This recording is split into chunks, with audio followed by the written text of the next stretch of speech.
peut-être que vous pouvez juste peut-être vous présenter tous les deux en introduction et puis ensuite vous lancerez la présentation. Moi, je vais juste dire un petit mot d'accueil au nom de la Chambre de commerce et d'industrie d'Alsace, Eurométropole. Et donc, dire que voilà, moi je suis dans le service développement durable, je m'occupe de RSE et de santé sécurité au travail, puisque je suis ce qu'on appelle un IPRP, un intervenant en prévention des risques pro. Et à ce titre, bah voilà, j'interviens dans les entreprises sur des visites sécurité pour les aider à voir s'ils sont dans les clous, sur les documents uniques, sur aussi de la QVT, sur de l'aménagement de poste. Et donc, bien souvent, je contacte la CARSAT pour leur demander des informations ou je préconise aussi les aides qu'il y a de la CARSAT sur de l'aménagement de poste, sur de l'achat de matériel pour la manutention, enfin voilà. Donc, ou sur l'aménagement des locaux aussi, puisqu'il y a des aides là-dessus aussi. Donc voilà, je suis un peu l'aiguillage aussi vers la CARSAT bien souvent. Mais je fais aussi moi-même des prestations documents uniques et visites sécurité. Voilà, et donc je vais céder la parole à Nathalie Mahler et Olivier Tadens de la CARSAT, Alsace-Moselle, sur les chutes, sachant que nous sommes nous-mêmes un bon exemple à la CCI Alsace Eurométropole, enfin même CCI Grand Est, puisque c'est notre risque principal. Et moi qui suis à la commission santé-sécurité du CSE, qu'est-ce qu'on regarde régulièrement? Les accidents du travail et qu'est-ce que l'on a principalement? Des chutes. Donc, ça m'intéresse en premier point de savoir comment on peut lutter contre ce risque. Voilà, merci. D'accord. Eh bien, écoutez, je vais donc aussi me présenter. Merci pour cette introduction, Fabienne. Donc, Nathalie Mahler, ingénieure conseil au sein du service des risques professionnels de la CARSAT Alsace-Moselle. Et je suis, moi, de formation bâtiment, mais au sein du service, nous traitons plusieurs types de sujets, dont les risques majeurs, avec notamment les risques de chute qui vont nous occuper pendant cette matinée. Olivier, Olivier Tadens, qui est aussi connecté, m'accompagnera dans cette présentation et interviendra en deuxième partie. Je le laisse se présenter. Oui, merci Nathalie. Donc, moi, je suis également ingénieur conseil dans le même service que Nathalie et je suis en charge du pilotage, de la coordination de toutes les aides financières de la CARSAT. Donc, j'aurai une toute petite intervention par rapport aux équipements, prestations qui sont financés en lien avec la prévention des chutes, sachant que ce n'est qu'un tout petit panel comparativement à l'ensemble des aides qu'on peut avoir, mais l'objet, c'est pas de vous présenter toutes les aides, c'est juste de vous dire que par rapport aux chutes, on a quelques petites possibilités d'aide. Voilà. Je te redonne la main, Nathalie. Alors moi, Fabienne, je ne sais pas si vous voyez maintenant, moi j'ai mis mon support en version panoramique. Et est-ce que vous voyez mon support, ce qui m'arrangerait grandement? Alors, moi, j'ai arrêté le partage. Alors, c'est peut-être qu'il faut que vous le fassiez. A priori, les autres personnes le voient. Olivier, tu vois? Moi, je le vois Non, on pas. ne le voit plus, on le On le, voyait au début, on ne le voit plus. on le voit pas, il faut que vous partagiez votre écran. Ah mais oui, je suis bête. J'ai mon écran. Mais oui.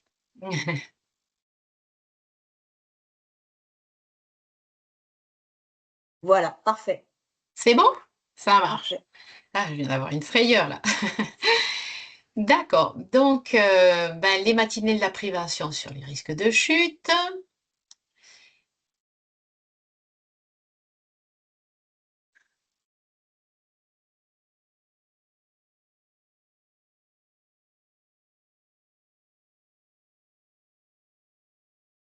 Euh,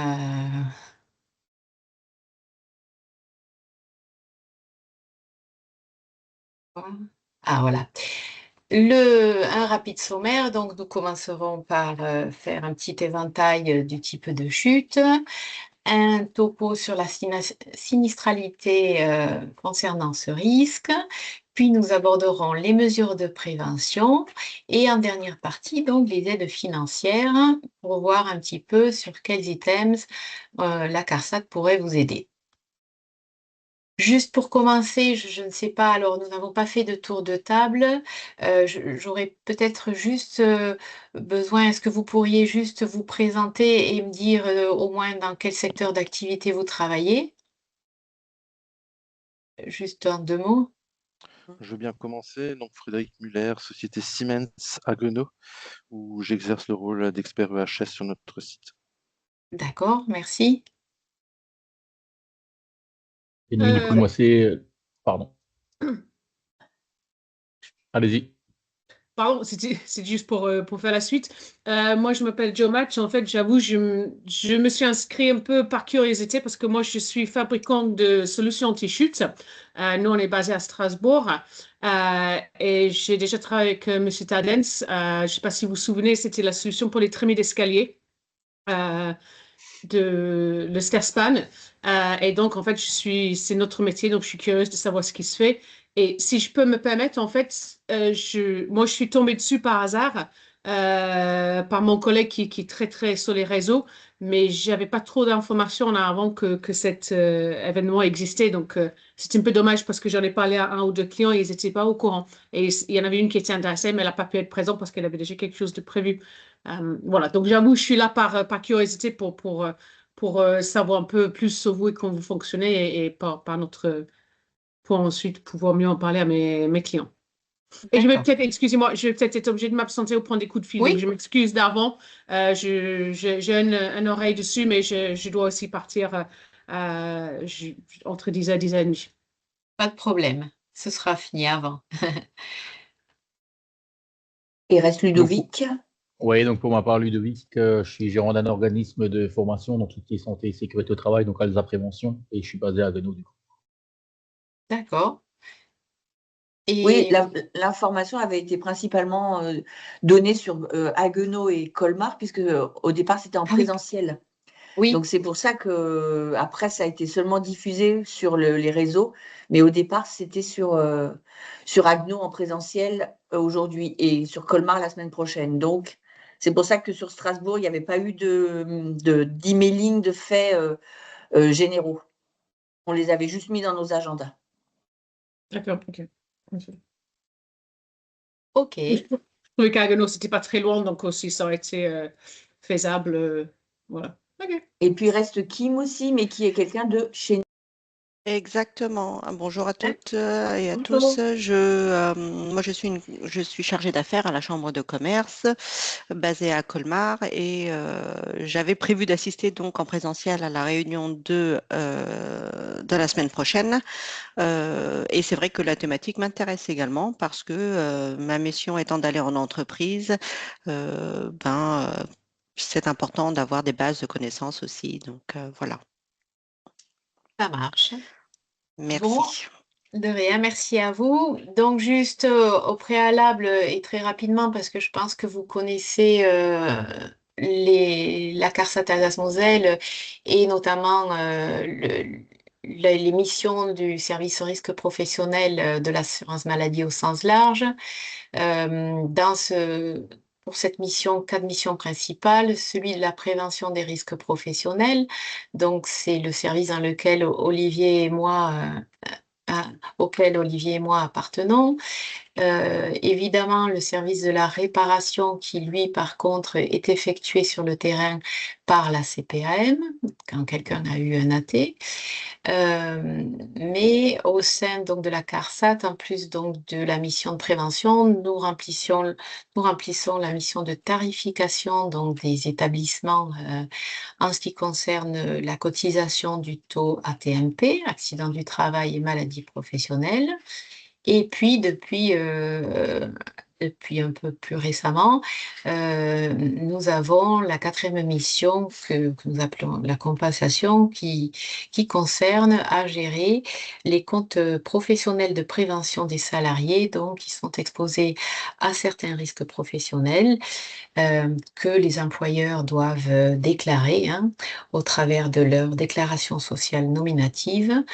Et en fonction de ça, les salariés obtiennent un compte et, suivant le cas, peuvent après se former pour peut-être évoluer vers un poste moins exposé ou réduire leur temps de travail à salaire égal ou encore peut-être pour certains arriver à anticiper leur départ à la retraite.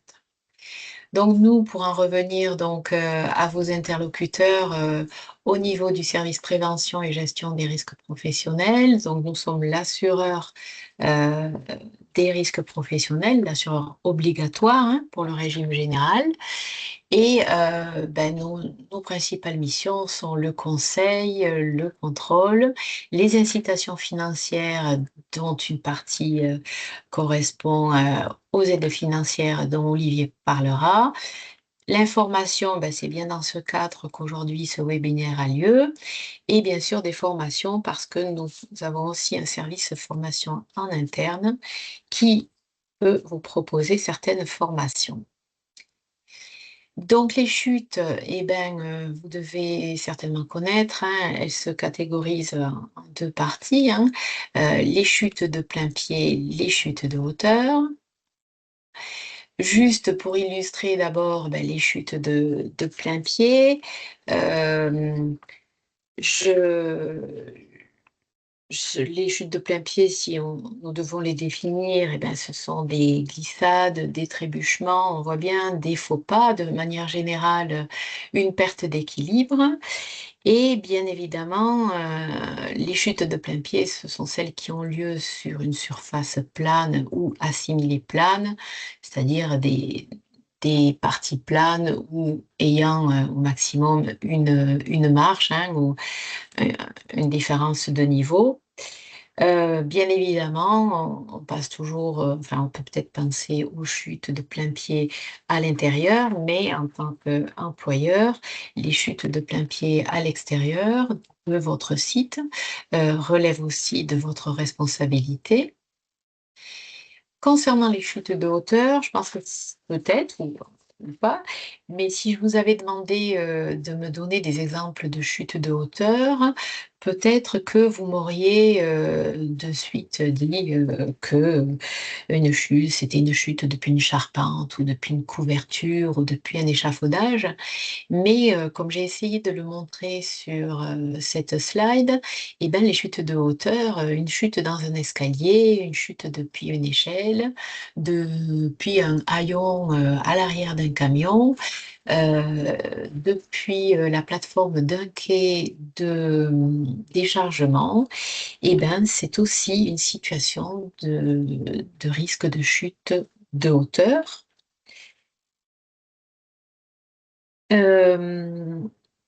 Avec bien sûr 2 notions dans les chutes de hauteur. Les chutes donc de faible hauteur que l'on sous-estime, dont on sous-estime peut-être le danger finalement.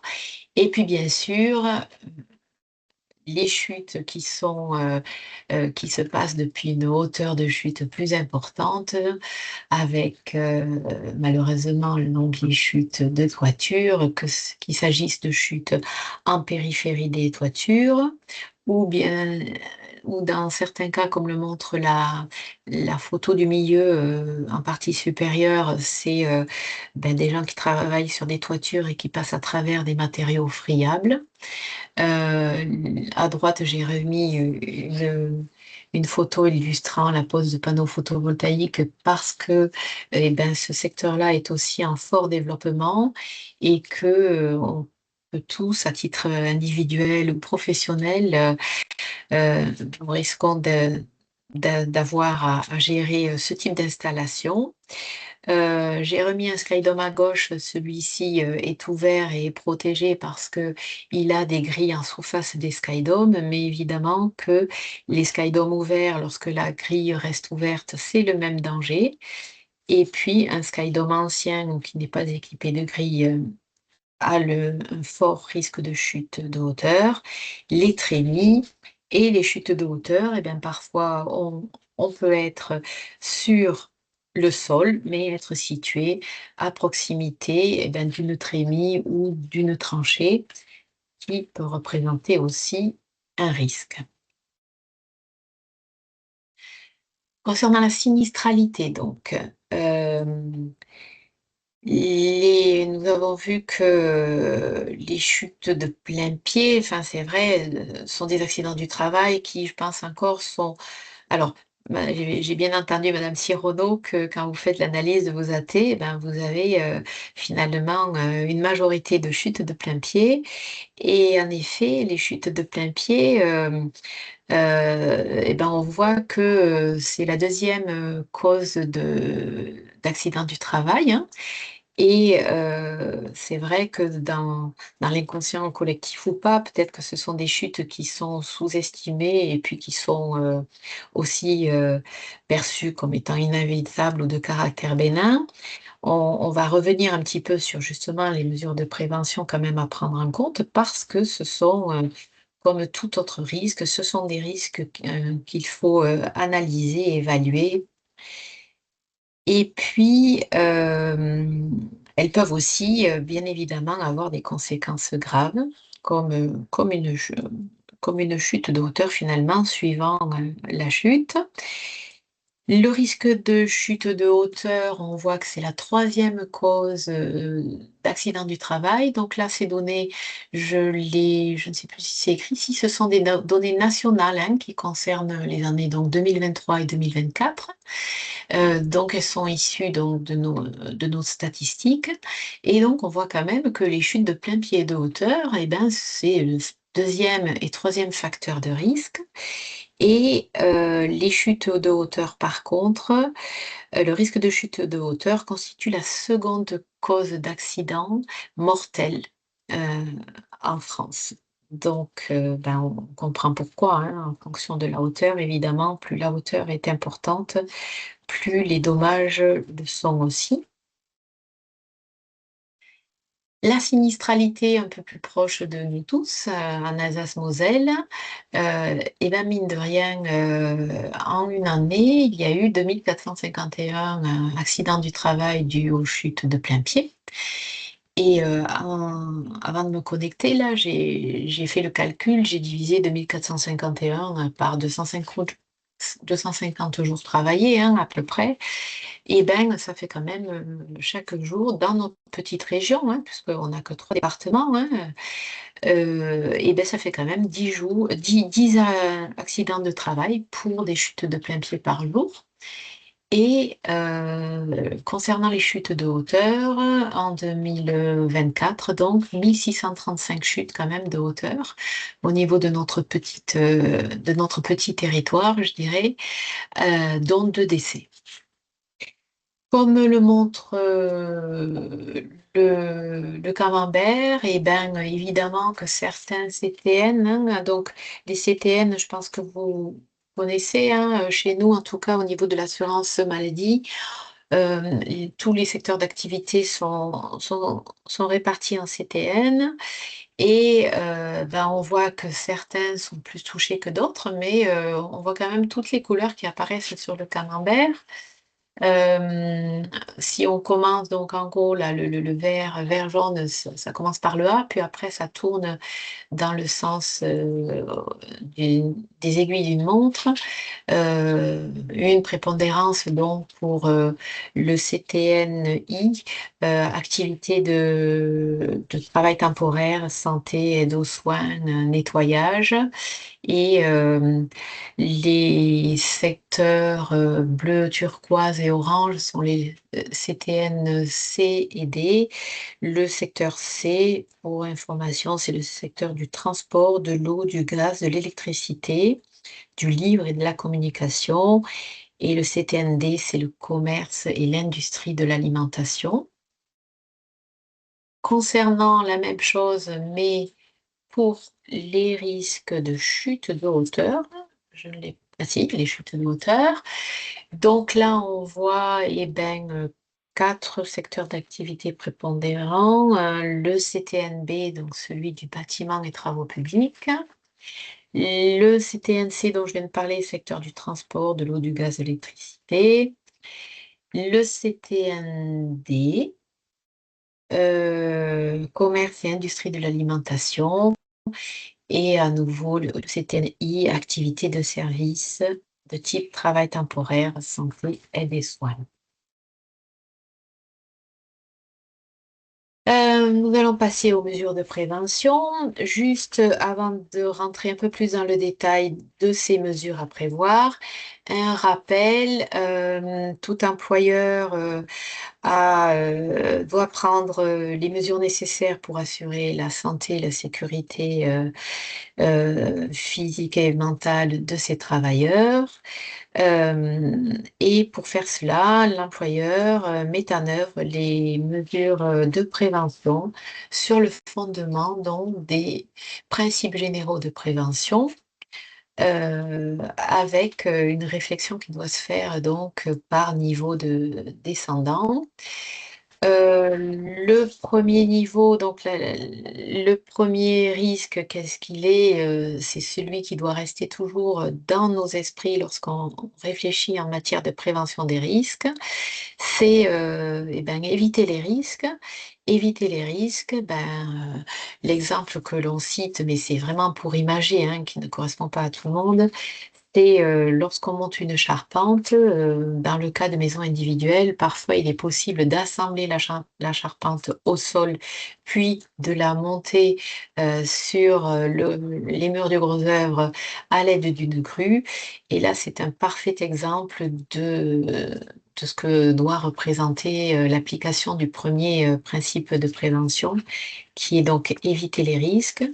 Alors évidemment, en matière de risque de chute en hauteur, ce premier principe ne peut pas toujours trouver application, où il va trouver donc quelques applications que dans certaines situations particulières, comme celle que je viens d'expliquer, car en effet, dans bien des cas, le travail en élévation est incontournable, mais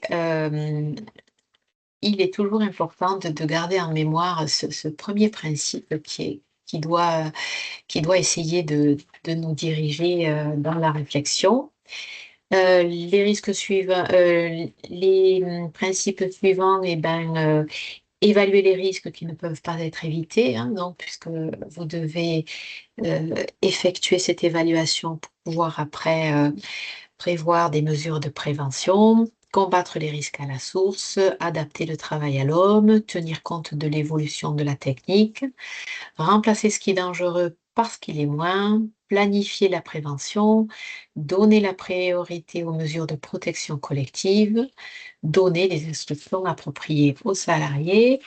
On va le revoir, mais donc ce dernier point est justement le dernier des principes de prévention. Il ne doit pas être prioritaire dans le choix de mesures à prendre au sein des établissements. Donc des chutes de plein pied, c'est vrai que, à tort ou à raison, parfois peut-être certains disent que si quelqu'un chute, c'est qu'il est maladroit ou inattentif. Et on aura peut-être tendance à résumer à tort la survenue des chutes à des maladresses ou à des défauts d'attention individuels. En réalité, les causes sont multiples. Évidemment, quand on peut perdre l'équilibre, une des premières causes, c'est il faut s'assurer que les sols ne sont pas glissants. Donc là, je suis dans le dispositif technique, on verra que j'ai une autre slide après. À ce niveau-là, concernant l'absence de glissance des sols, c'est prévoir et concevoir une nature des sols adaptée à l'activité, à l'exploitation. Pareil, toujours au niveau de la conception, il est important de réfléchir à l'aménagement des sols, il est même une petite marche, même un ressaut, même, et ben, va contribuer quand même à la présence de chutes de plein pied parce qu'on va savoir que il y a une marche et puis un jour ou l'autre, on sera fatigué, on portera quelque chose, on sera préoccupé par quelque chose et toute marche qui est sur une circulation, et ben, un jour ou l'autre peut être un facteur de déclenchement. Dans les ateliers, évidemment, lorsqu'on crée quand on réfléchit au poste de travail, toujours favoriser des circulations et des accès aux machines euh, ben, dans des situations sécures. Donc, toujours prévoir des circulations correctes pour que les personnes n'aient pas à éviter ou euh, que l'accès donc soit difficile et puis, les accès des machines et équipements en moteur, une pensée particulière pour tout ce qui va être maintenance, et ben, s'il faut accéder à quelque chose, à certains organes de machines pour la maintenance, pensez à tout ce qui est passerelle, d'accès, sécurisée, fixe, permanente, autant que possible. Le dimension des circulations, c'est toujours, hein, au niveau de la conception, on est très sensible à une bonne CLST, hein, conception des lieux et situations de travaux, qui sont des sujets sur lesquels nous travaillons et que nous essayons de mettre en avant, parce qu'une fois que l'on a conçu un bâtiment, que l'on a créé, aménagé des bureaux ou réaménagé des locaux, en sachant qu'évidemment sur un projet neuf, on a plus de possibilités, je cherchais un autre nom qui ne me revient pas, que lorsque on réhabilite des bâtiments existants, hein, ça on est conscient de ça, mais toujours faire attention que le dimensionnement des circulations puisse permettre eh ben, le passage, je ne sais pas moi, s'il y a des chariots aussi, s'il y a des tire-pales, et puis que les piétons soient en sécurité et qu'il y ait de la place pour tout le monde. Euh, j'ai volontairement pas mis le point suivant, la séparation et signalisation des flux piétons.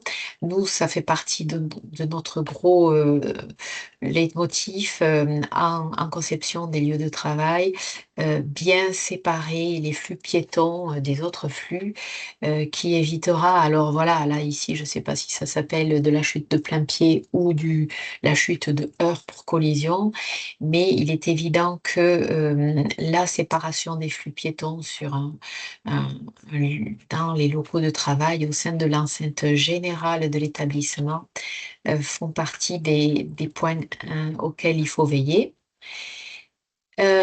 Dispositif anti-collision, c'est pareil, on pense aussi aux oculus de porte, etc. Eh ben parce que on sait bien que les portes ne peuvent pas être coulissantes, mais elles sont battantes. Donc, eh ben, plus on y voit, mieux c'est. Les dispositifs heurts, engins piétons, ça reste donc aussi borderline peut-être par rapport à ce chute de plein pied, mais c'est important d'éviter eh ben, la collision qui va amener à une chute de plein pied. Bien soigner les éclairages des circulations, parce que ben, si en plus il devait y avoir quelque chose au sol, on en a reparlé, mais s'il y a un moindre obstacle, les éclairages des circulations sont importantes et donc bien soigner l'éclairage des circulations, ça veut dire avoir l'éclairage adéquat en termes de puissance, mais idéalement aussi avoir un éclairage automatique basé sur des capteurs automatiques afin que ben, les gens ne soient pas tentés, pour plein de raisons, par exemple, d'emprunter les circulations euh, dans la pénombre. Et en dernier point, le type de chaussures de travail, évidemment, en fonction de l'activité, il faut que les salariés soient équipés. Nous avons vu des dispositions techniques donc qui sont à mettre en œuvre au niveau donc de la conception, de la réalisation des locaux. Et puis, il y a aussi des dispositions organisationnelles et de formation, d'information des salariés. Donc ça, volontairement, vous avez compris donc la philosophie un petit peu des principes généraux de prévention. Donc, cette démarche vient en complément des points cités précédemment. Et on a vu tout à l'heure l'absence de licence des sols. J'ai mis dans les dispositions organisationnelles, mais le premier point, le bon entretien des sols, ça aurait pu faire partie des dispositions techniques ou c'est de l'organisation. Vous avez peut-être tous vu dans des entrepôts ou à l'extérieur, hein, j'avais mis une photo sur la première slide, et ben, des nids de poules, des revêtements donc d'entrepôts qui ont des trous, qui s'usent avec le temps, etc., qui ont été abîmés, qui ont eu des, qui ont des irrégularités. Et il est important donc que dans les organisations, ce type d'irrégularité au niveau des sols soit correctement suivi et repris parce que cela évitera nombre de chutes de plein pied, sans parler des gens qui poussent des chariots ou des tire-palettes qui, après, peuvent engendrer encore d'autres types d'accidents du travail. L'absence de glissance de sol, nous avons vu qu'il est important de prévoir le type de revêtement adapté à l'exploitation, mais l'absence de glissance des sols, c'est aussi veiller à ce que les sols ne soient pas souillés, et bien par de l'huile en cas de fuite de moteur dans un hall d'industrie, mais pas que, hein, ça peut être de l'eau parce que, alors on a l'habitude quand même lorsque les sols sont nettoyés, hein, d'avoir les cônes là, enfin les triangles de signalisation concernant la licence des sols, mais ça peut être un hall d'entrée où, en effet, partant de pluie, il y a eu beaucoup d'eau. Et ben, c'est en faisant attention à cet état des sols au quotidien aussi que l'on empêche les gens de glisser. Bien évidemment, on a beau concevoir des locaux du mieux qu'on peut, si une fois qu'on a prévu la bonne conception, les bons matériaux, et ben, on n'est pas attentif au fait que, il y a des obstacles des choses posées sur les circulations, sur des câbles qui peuvent traverser, sur hop, un carton qui est resté là parce qu'on n'avait pas de place ou pas le temps de le ranger. Petit à petit, parfois, eh ben, on peut arriver à avoir des obstacles qui restent sur des circulations ou tout autour des postes de travail parce que ben, on se dit on va le ranger plus tard. Ça va bien sûr contribuer qu'à un moment ou un autre, eh ben, une chute de plein pied pourra arriver.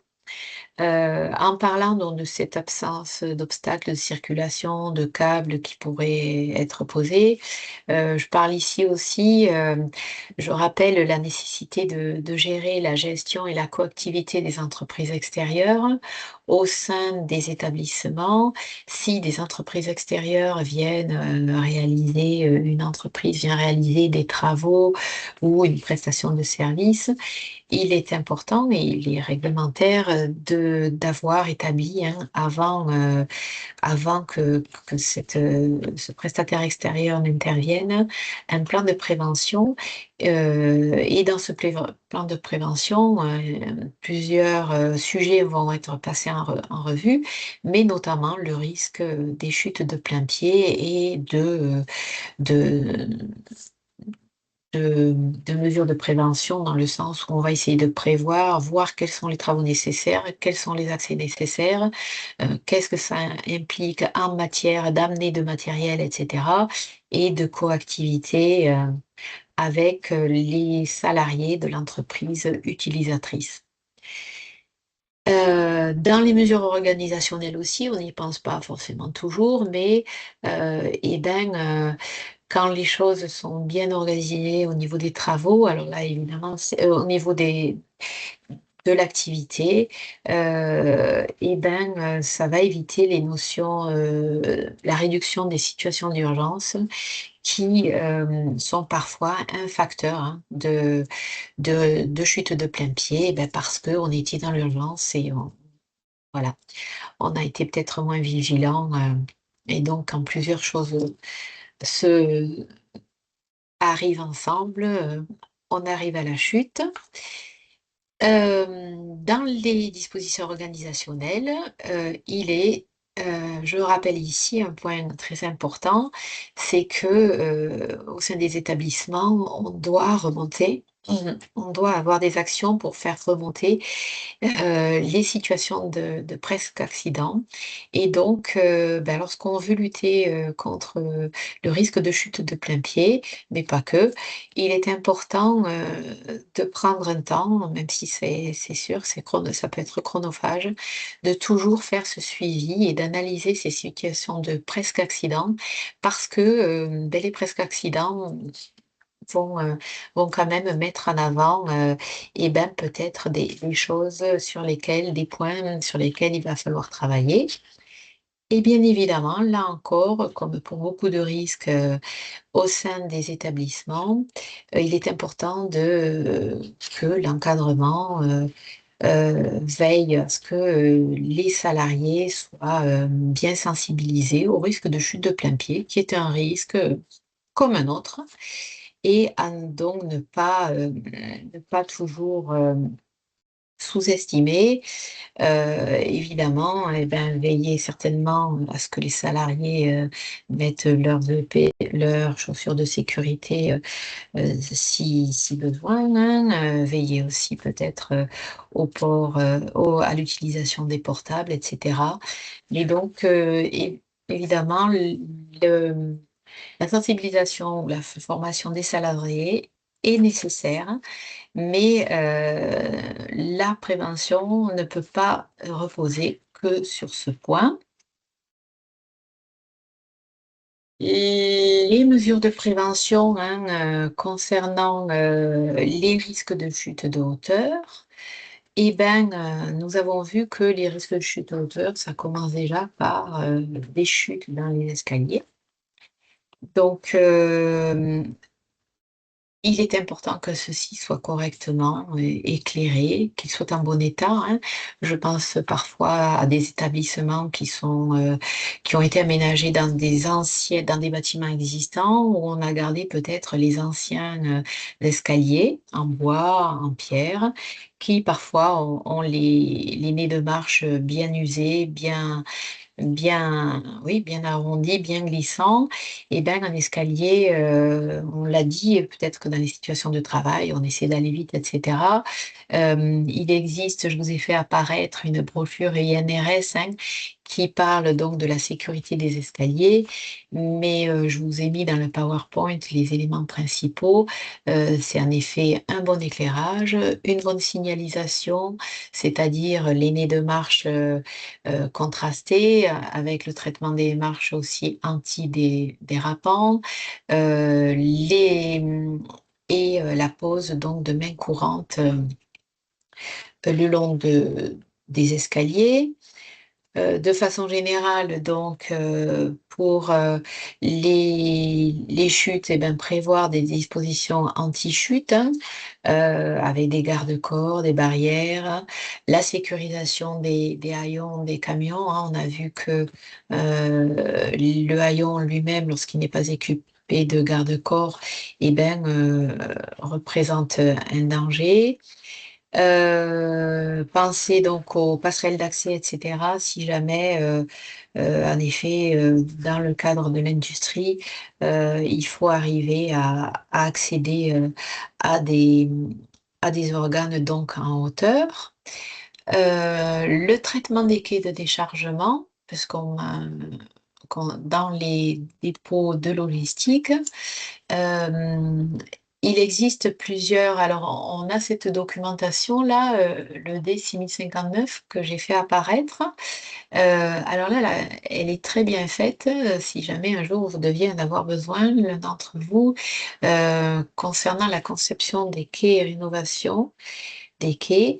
En fait, il existe plusieurs moyens de sécuriser des quais avec des dispositifs de maintien des véhicules à quai qui permettent après de ne pas mettre en danger les gens qui viennent charger les remorques.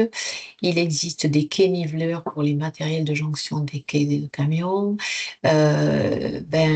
Lorsque les portes, si les portes sectionnelles des quais restent ouvertes, forcément, il y a aussi un risque de chute qui ne fait peut-être pas peur, mais il y a quand même un risque de chute en hauteur. Donc, il existe des moyens d'asservir les portes sectionnelles qui font que lorsque les camions ne sont pas à quai, les portes ne peuvent pas être entièrement ouvertes parce qu'évidemment, il y a aussi des moyens de les ouvrir que partiellement en partie basse pour faire ventiler notamment les quais. Donc, les quais de déchargement, un sujet à soigner en fonction des établissements qui en ont. Sécuriser les travaux sur les mezzanines ou toitures, donc avec pareil là une brochure qui est bien faite, la ED 6450 qui rappelle que les mezzanines, il faut qu'il y ait des accès sécurisés par escalier, etc. Mais il faut penser aussi à la manutention mécanique des charges parce que accéder à une mezzanine avec des gros colis lourds de surcroît, ça, c'est pas très sécure. Bien prévoir en mezzanine les garde-corps et évidemment les barrières écluses qui permettent de déposer les charges en hauteur en sécurité pour l'opérateur qui est situé sur une mezzanine. Et puis, concernant cette première slide, pour finir, rappeler que l'échelle n'est de loin pas d'un poste de travail et qu'il existe donc des plateformes individuelles roulantes, les pires, donc les plateformes individuelles roulantes légères, des échafaudages, des nacelles, excusez-moi, des nacelles aussi appelées donc plateformes élévatrices, et les équipements mobiles de mise en rayon pour les magasins. Donc, les échelles, vous l'avez compris depuis une des premières slides, sont à proscrire. Un petit focus sur les chantiers, juste, mais je vais passer rapidement puisque personne n'est du secteur. De façon générale, si un jour vous avez quand même un chantier à suivre dans le cadre de vos activités parce que vous avez une extension, vos fonctions vous amènent à suivre un projet de construction, pensez toujours au remblaiement périphérique parce que un chantier qui n'est pas remblayé, le parcours peut être un peu chaotique entre la voirie, le trottoir d'accès au chantier et le bâtiment lui-même. Les dispositifs anti-chute, comme dans n'importe quel établissement, sur un chantier c'est pareil, prévoir les mesures anti-chute et collectives en priorité. Nous l'avons vu dans les principes généraux de prévention. Il faut toujours prioriser les garde-corps collectifs par rapport, par exemple, aux équipements individuels de personnes. La protection des tranchées et des trémies, je crois que Madame Match, vous avez... ça fait partie des choses sur lesquelles votre société travaille, de ce que je comprends, Oui, parce tout à que fait, ouais. c'est ça, ça tombe Oui, c'est ça. bien. Donc moi, en effet, au niveau de la présentation, je ne vais pas dans un détail, on rappelle les principes, mais c'est vrai que sur chaque chantier, de façon générale, il faut construire une cage d'escalier, un ascenseur. Il est important que ces trémies soient correctement protégées parce qu'elles elles sont partout et régulières. Les protections des rives, ben, c'est un dispositif anti-chute aussi, hein, donc par échafaudage, fixe, des garde-corps. Les protections par filet, alors je l'ai mis, même si sur le principe, mais il y a des cas où dans le bâtiment, on est bien obligé d'utiliser les filets, mais elles se différencient des autres mesures de prévention, les filets, par le fait que quand on tombe sur le filet, la chute a eu lieu. Bon, voilà. Les utilisations de pire et de pire, donc on le voit désormais davantage sur les chantiers, alors que il y a encore enfin, plusieurs années, c'était plutôt les échelles. Et comme dans tous les établissements autres, l'importance du nettoyage régulier de façon à ce qu'il n'y ait pas d'obstacle sur les circulations de câbles, de détritus, de déchets, de gravats. Pour finir, donc je vous rappelle, tout à l'heure, là j'ai parlé à plusieurs reprises donc des brochures INRS, hein, qui lui, qui est un organisme qui appartient aussi à la sécurité sociale et qui édite des brochures. Je le rappelle parce que toutes ces brochures sont mises à disposition sur le site de l'INRS gratuitement. Et n'hésitez pas, lorsque vous voulez réfléchir, vous avez un besoin en matière de prévention des risques professionnels, à regagner leur site et puis taper un petit peu des mots de recherche concernant ce que vous cherchez. Vous verrez, il y a une bibliographie qui est assez importante. Concernant les chutes de plein pied et les chutes en hauteur, je vous ai mis là la première page, comme ça vous voyez de quoi il retourne, mais vous les trouverez automatiquement sur internet.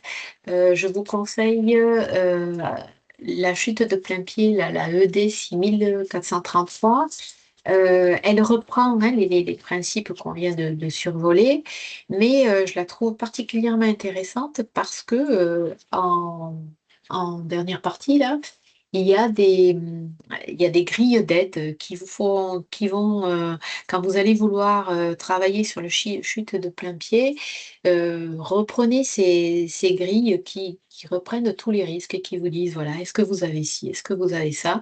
Et dans votre évaluation des risques et prise de décision des mesures de prévention, moi, vous les regarderez, elles sont vraiment très très bien, elles sont classées par facteurs liés donc aux dispositions techniques, ça reprend un petit peu ce qu'on a vu, et facteurs liés aux mesures organisationnelles. Et vous pourrez donc voir où en est votre établissement si besoin. Concernant les chutes en hauteur, c'est l'ED 6110, là, celle qui est sur la droite. Elle reprend aussi les principes, les PGP, et vous verrez dans les premières pages, elle a un logigramme de choix aussi qui peut vous aider, qui doit aider en tout cas le chef d'établissement ou la personne qui fait l'analyse des risques, qui oriente parfaitement vers quel type de mesures prendre en compte et qui fait se poser des questions, donc toujours sur la base des PGP. Et enfin, un dernier mot pour vous parler des recommandations sectorielles. Ces recommandations sectorielles sont des recommandations qui sont réalisées par la sécurité sociale. Ce ne sont pas des textes réglementaires, mais en cas d'accident grave ou mortel, ces textes sont censés être connus et appliqués parce que ce sont des bonnes pratiques et des mesures à mettre en œuvre concernant en prévention des risques pro. Et donc, je vous en ai cité, et puis c'était l'occasion de parler de ces recommandations. Il existe pas mal de recommandations qui parfois aussi qui doivent être appliquées et qui permettent justement la prévention des risques au sens général. Il existe par exemple une recommandation liée au montage et l'utilisation des échafaudages, hein, puisque ça c'est un lien avec les risques de chute de hauteur. Il existe une recommandation pour bien choisir les revêtements de sol, bon, là dans les locaux alimentaires.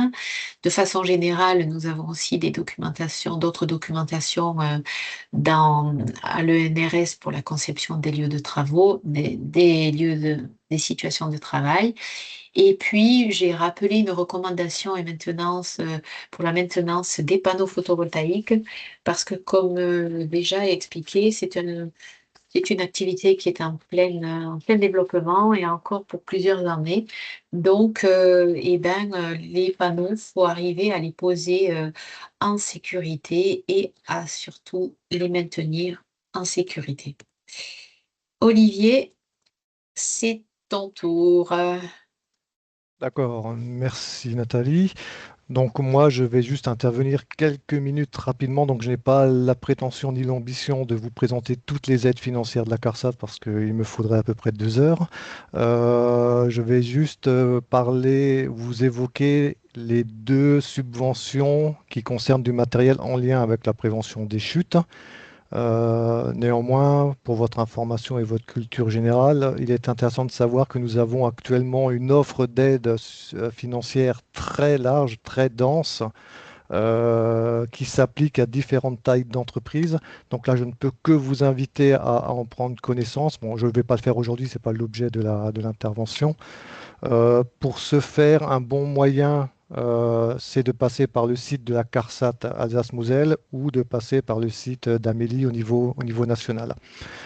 Les 2 subventions dont je vais vous parler concernent les entreprises de 1 à 49 salariés. Et donc là, je vous ai mis sur la diapo le chemin qui vous permet d'accéder à cette offre. Et en particulier, vous voyez en bas de la page, retrouver le panorama des subventions prévention. On a édité un document qui essaye de regrouper sur un seul document toute notre offre de subvention.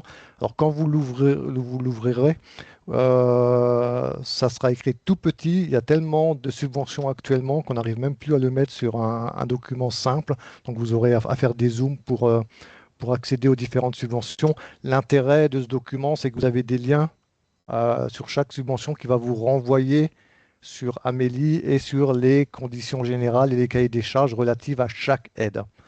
Et donc, si je passe maintenant sur la diapo suivante, en ce qui concerne, donc Nathalie, si vous pouvez passer la diapo suivante.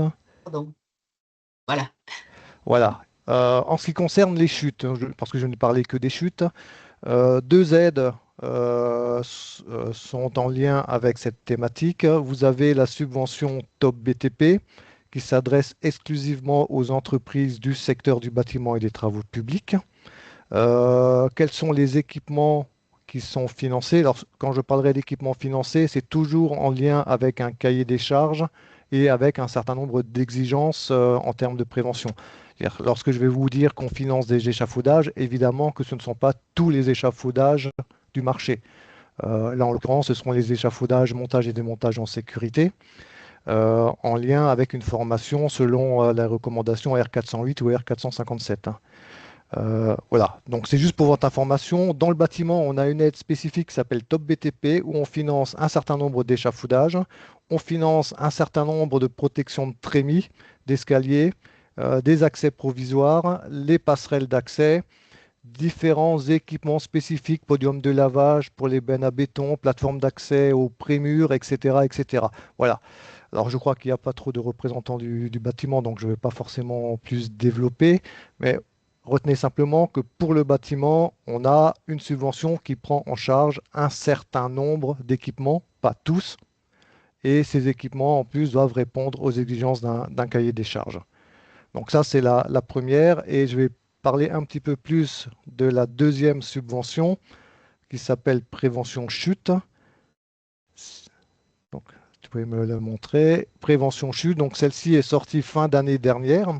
Elle s'adresse à tous les secteurs d'activité, alors toujours avec un effectif d'entreprise inférieur à 50 salariés. Et on va retrouver 4 grandes familles, j'ai envie de dire, de prestations ou d'équipements qui sont financés. Dans le secteur agroalimentaire, vous allez effectivement avoir le financement des revêtements de sol antidérapants. Donc ça concerne là exclusivement le secteur agroalimentaire et on fait référence donc à la recommandation 462 où on va avoir une liste de références de carrelage de résine qui sont effectivement financés parce qu'ils ont été reconnus par l'INRS avec un certain coefficient de glissance pour lesquels on admet de les financer. Donc là, on fonctionne exclusivement sur ces produits référencés. Donc pour savoir si c'est financé ou pas, il faut que le produit soit dans cette fameuse liste. Sont financés donc des portes sectionnelles avec Oculus. En ce qui concerne les accès travail en hauteur, on va se retrouver avec le financement de PIR et PIRL qui sont admis à la marque NF. Alors je dis bien admis à la marque NF et non pas conforme à la norme NF, il y a une différence entre les deux. Mais là, pareil, pour simplifier la connaissance de l'éligibilité ou pas, on a une annexe dans cette subvention qui précise les marques et modèles qui sont éligibles. Donc là, c'est pareil, vous n'avez pas forcément de grandes questions à vous poser. Il faut que le modèle soit dans la liste de notre annexe qui est donc précisée sur le site d'Amélie. Sont financés des micro-PEMP, donc des micro-nacelles, voire micro-araignées. Là, l'idée, ce sont ces fameuses passerelles qui permettraient à un électricien ou un peintre d'accéder en hauteur à l'intérieur d'un bâtiment. Et c'est pour ça que dans le cahier des charges, on a mis une exigence de largeur en disant que cette nacelle doit pouvoir passer une porte de largeur maximale 90 cm. Le but de la subvention n'était pas ici de financer toutes les nacelles du marché, il y avait un focus sur les nacelles de petite largeur. Les EEMR, donc équipements mobiles de mise en rayon, donc ça ce sont les équipements spécifiques pour les mises en rayon dans la grande distribution. Vous avez tout ce qui sera garde-corps de sécurité sur les mezzanines, y compris les barrières écluses de sécurité. Tout ce qui va être protection donc, en hauteur de machines, donc avec des garde-corps latéraux, des passerelles, les moyens d'y accéder également. Vous aurez les protections anti-chute de Skydome qui est prévu dans cette subvention. Ici, comme pour Top BTP cité précédemment, le taux de prise en charge est de 50%, avec un maximum de 25 000 € de subvention. C'est-à-dire qu'on peut aller jusqu'à une facture de 50 000 €.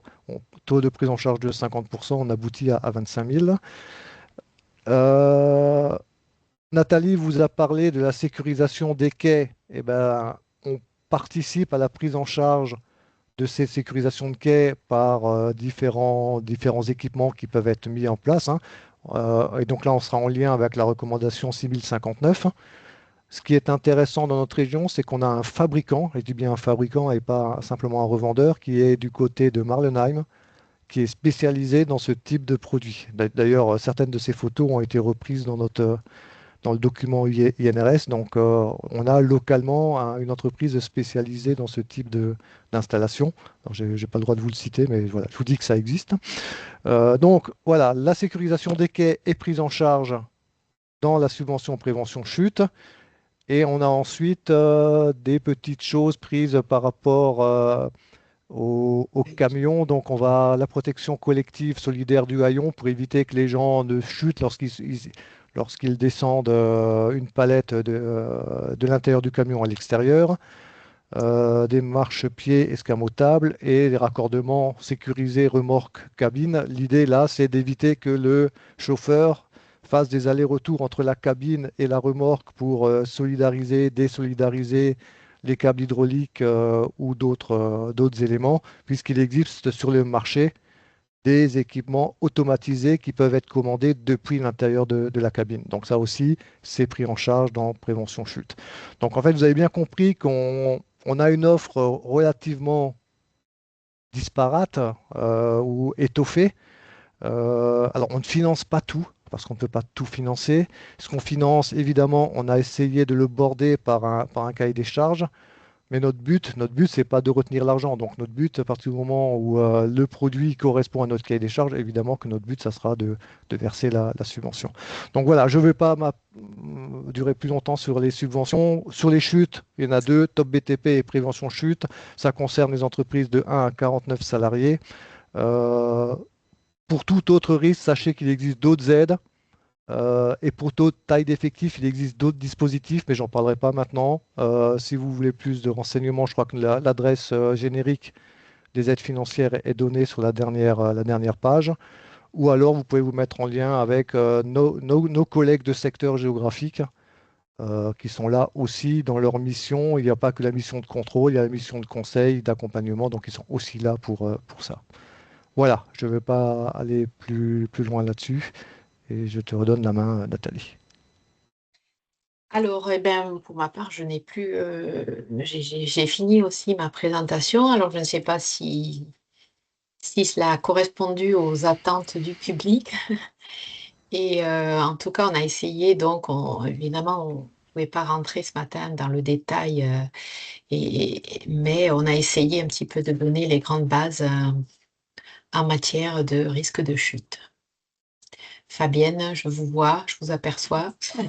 Ben, Je ne écoutez, sais pas. merci pour cette présentation, en effet. Et moi qui vais dans pas mal d'entreprises, je m'aperçois qu'en effet, ça reste un risque qui est malheureusement assez fréquent et sur lesquels on pense ne pas avoir trop de maîtrise. Il y a quand même des moyens de prévention, aussi bien en technique qu'en organisationnel, pour limiter ces chutes de plein pied ou ces chutes de hauteur. Et bah, ce matin, c'était l'occasion de pouvoir en prendre connaissance ou s'en rappeler. Quelquefois, on a oublié des fois un peu de bon sens, du rangement et de la propreté et un peu Oui. d'éclairage. Des fois, ça fait partie de préconisations que je donne. J'ai un peu l'impression de faire la mère de famille qui dit à l'ado de ranger sa chambre, mais il s'avère que bien souvent, ça fait partie des premières choses que l'on peut préconiser pour limiter certaines chutes. Et puis après, bah, Olivier l'a dit, sur les sols glissants en agroalimentaire, il y a des sols qui sont quand même bien plus adaptés aux pratiques. Et puis les chaussures aussi, les chaussures de sécurité, avoir les bonnes chaussures. Donc merci pour ce panorama des chutes et des moyens de prévention. Donc, comme je l'ai dit, c'est enregistré et donc nous vous enverrons à la fois la présentation et le lien pour les participants, pour les personnes inscrites. Et puis, bah, vous pourrez aussi diffuser autour de vous ces liens pour que les personnes puissent en prendre connaissance. Voilà. Alors juste, on n'a peut-être pas demandé aux gens, est-ce qu'il y S'il y avait a des questions? Ouais, voilà, des Mais compléments. je hein, regardais, moi sauf que je consultais il n'y avait pas. la D'accord, conversation régulièrement pour voir s'il y avait des questions et je n'en ai pas vu. Donc, d'accord. mais maintenant, si une personne veut prendre la main directement et poser une question, on peut donner la parole à la personne.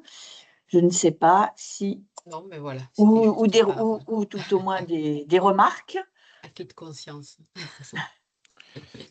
Et je surveillais Vos Oui. interventions sont très intéressantes et justement, par rapport surtout à l'ensemble des choses au niveau des chutes de différentes hauteurs et de ce qui existe et des produits qui peuvent nous aider à éviter ces choses-là. Mhm. Et moi, je viens d'apprendre une chose, c'est qu'il y a des aides financières qui peuvent être là pour les entreprises.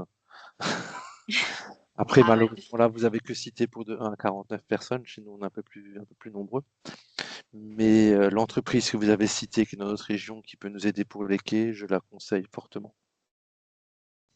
Parce que nous, on l'a utilisée chez nous et elle a fait un très très beau boulot.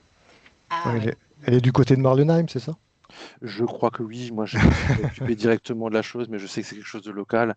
On m'a encore fait justement la remarque que c'était du matériel local. Et alors ça a très bien plu aux méthodes qu'ils ont mis en place parce que le travail était bien fait et ainsi de suite. Mais aussi, ça a été très très bien accepté par les personnes l'utilisant. Ben, parfait. Parce que le Très Impeccable. bien. camion, pour information, le camion est à quai, ne peut pas bouger tant que la personne qui ne le décharge donne son autorisation. Et il ne peut vraiment pas bouger. C'est ça. Mhm. Mm. Ouais. Oui, il y a pas mal Voilà. de dispositifs, hein. J'avais vu aussi des systèmes où ça cale la roue et c'est devant le pare-brise. Et donc, pareil, le chauffeur ne peut pas partir tant qu'on ne lui a pas enlevé ce dispositif qui ne permet pas de bouger le camion. Donc, il y a vraiment des bonnes pratiques et des matériels pas très compliqués, même des fois à mettre en œuvre et qui immobilisent vraiment le camion. Oui, voilà, tout à fait. Mm. Et qui sont Ouais, ouais. automatiques souvent. Oui, oui, oui. Bon, moi, j'avais vu une version manuelle qui était peut-être plus adaptée pour des petites boîtes, mais qui avait quand même l'intérêt d'être efficace et Oui, pas compliqué à mettre en œuvre. Oui, Donc, voilà, c'est aussi le principe d'asservir, enfin, que ce soit, voilà, que mm, le chauffeur ne puisse pas partir, ouais. Ça mm, m'oblige. Tout à bah, fait. super. Par contre, pour les subventions, vous les faites que pour des petites entreprises ou il y a aussi pour des grosses entreprises, des choses comme ça? Vous êtes à combien de salariés?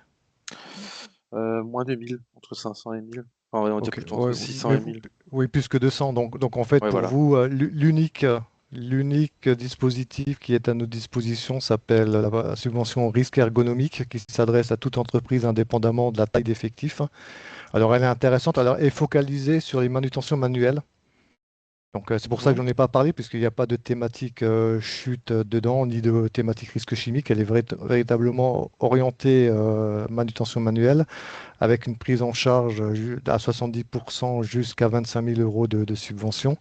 Donc là, pareil, vous êtes en lien avec Corinne Wolfugel, c'est ça, hein, je présume? Oui, c'est notre.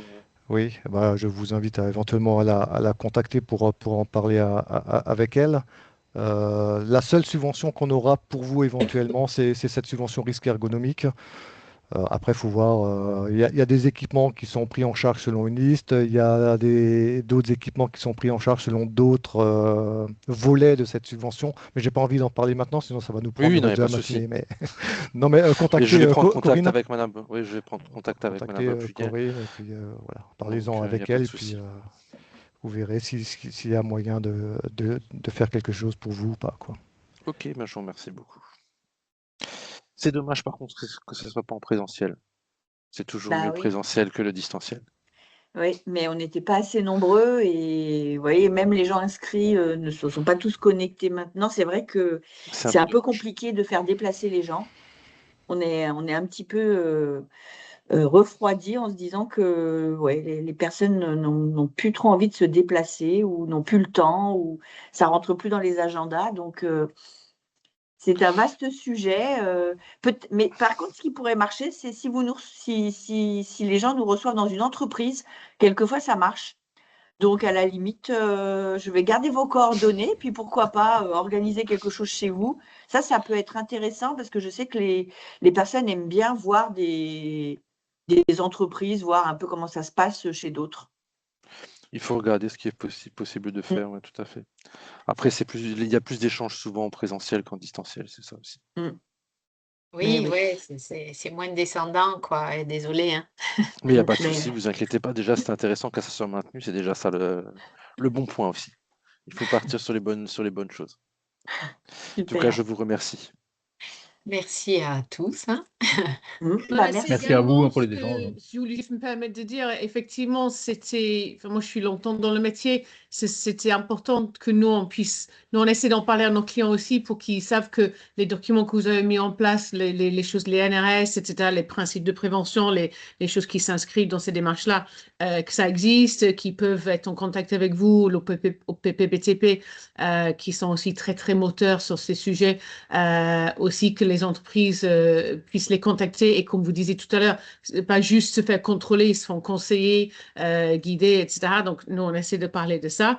Et je pense notamment, j'ai un collègue qui est beaucoup plus récent dans le métier. Quand vous avez le lien là, enfin, si j'ai bien compris, je recevrai le lien.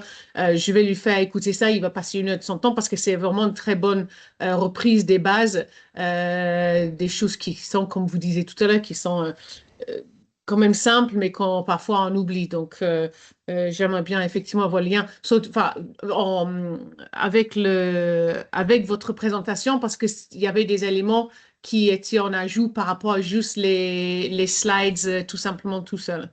Donc, voilà. Donc, merci à vous. Merci. Je vais communiquer le support, en effet. Ce sera fait. Parfait. Ouais, je vous Top. l'envoie peut-être si je peux ce matin et au pire demain midi, ce sera fait, Madame Fabienne.